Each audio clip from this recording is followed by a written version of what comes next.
If you're seeing SurveyMonkey error code 1101, don't worry, because in this video, I'm going to walk you through the fastest ways to fix it step by step. This error is usually caused by a temporary browser issue, a server-side problem, or a network connection that is being blocked or flagged. The good news is that in many cases, you can solve it in just a few minutes without any technical experience. If this tutorial helps you out, make sure to hit that like button and subscribe for more simple tech fixes just like this. All right, let's get into it. The first thing you should do is refresh the page. Sometimes error code 1101 appears because the page failed to load properly the first time. You can press F5 on your keyboard or simply click the reload button in your browser. After refreshing, give the page a moment to load again and check whether the survey opens normally.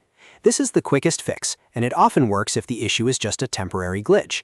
If refreshing does not solve it, the next thing to do is wait and try again later. In many cases, SurveyMonkey error 1101 is caused by a server issue or a CDN problem on the website side. These types of issues often fix themselves automatically after a short time. Wait around 5 to 15 minutes, then open the survey again and see if the error is gone.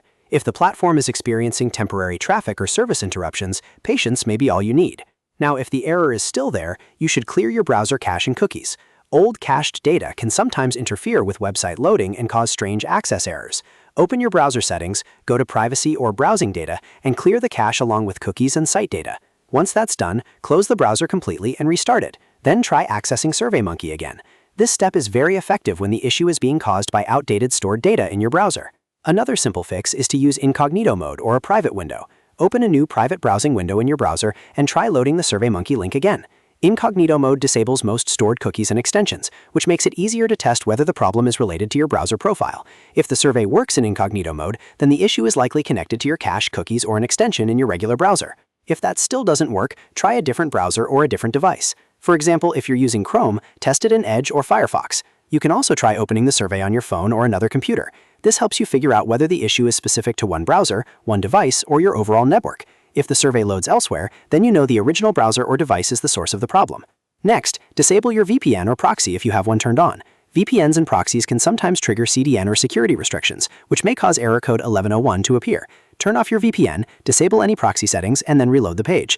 If you're on a work or school network, those connections can also be restrictive, so switching to a regular home network or mobile hotspot may help. This step is especially important if SurveyMonkey is blocking the IP address or location being used. Finally, restart your internet connection. Power cycle your router by turning it off, waiting about 30 seconds, and turning it back on. Then reconnect and try again. If possible, switch to a mobile hotspot to test whether your home network is the cause. A fresh connection can resolve routing issues, DNS problems, or a blocked network path that may be preventing SurveyMonkey from loading correctly. So to quickly recap, the best fixes for SurveyMonkey error code 1101 are refreshing the page, waiting a few minutes, clearing your browser cache and cookies, using Incognito Mode, trying a different browser or device, disabling VPN or proxy settings, and restarting your internet connection. In most cases, one of these steps will get the survey working again. If this video helped, please like, subscribe, and leave a comment letting me know which fix worked for you. Thanks for watching, and I'll see you in the next tutorial.